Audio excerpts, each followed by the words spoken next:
2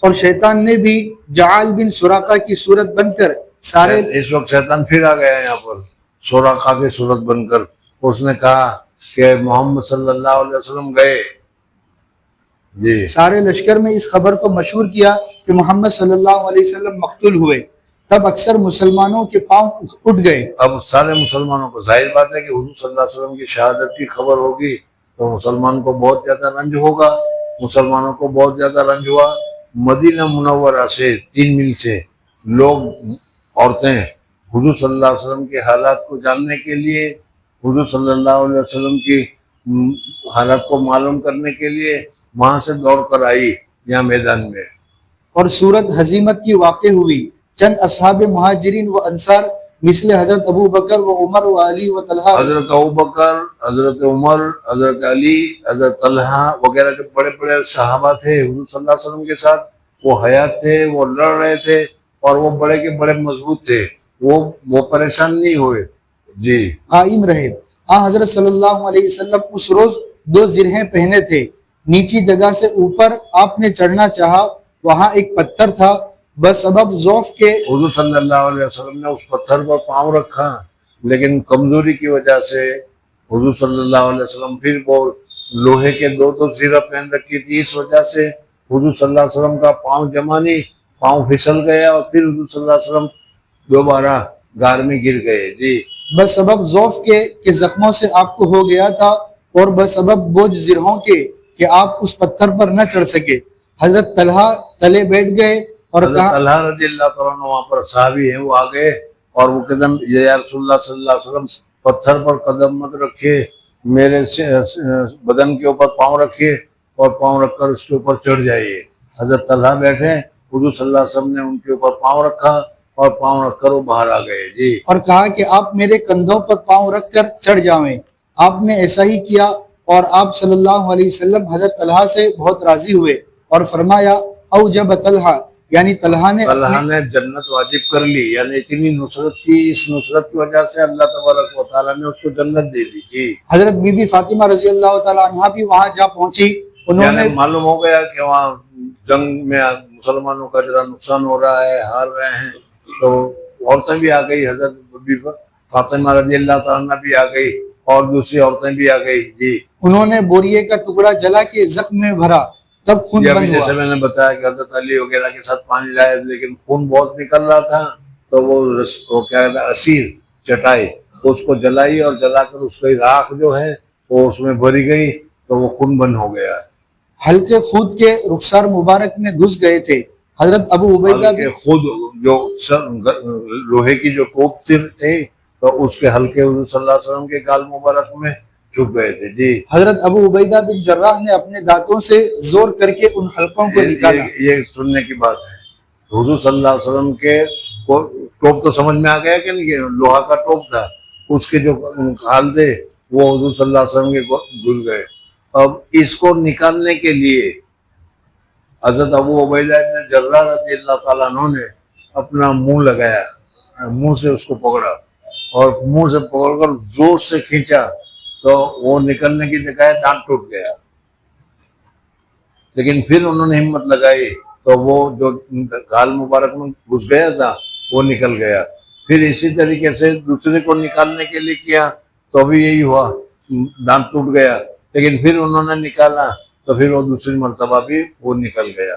حضرت ابو پھر وہ عبیدہ خون بہت نکلنے لگا تھا. حضرت فاطمہ رضی اللہ تعالیٰ، حضرت علی رضی اللہ تعالیٰ نے درست کیا. جی، حضرت ابو عبیدہ بن جراح نے اپنے دانتوں سے زور کر کے ان حلقوں کو نکالا.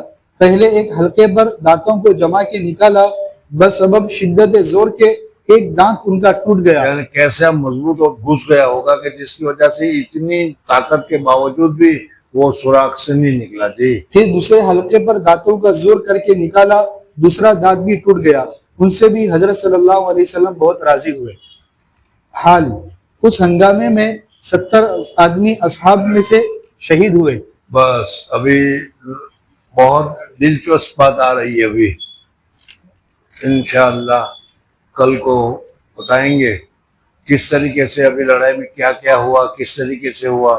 وہ ابو سفیان واپس آیا اور آ کر اس نے کیا کہا حضرت ابوبکر کا نام لے کر، حضور صلی اللہ علیہ وسلم کا نام لے کر، حضرت عمر کا نام لے کر انشاءاللہ اگر موقع رہا تو کل کو بتائیں گے۔ غزوہ احد چل رہا ہے اور حضور صلی اللہ علیہ وسلم ہجرت کر کے مدینہ منورہ کا یہ 30واں سال ہے۔ دوسرے سال میں تو بدر ہوئی تھی اور یہ 30واں سال ہے جی۔ سبحان اللہ و بحمدہ، سبحانک اللہم و بحمدک، نشہد ان لا الہ الا انت، نستغفرک و نتوب الیک۔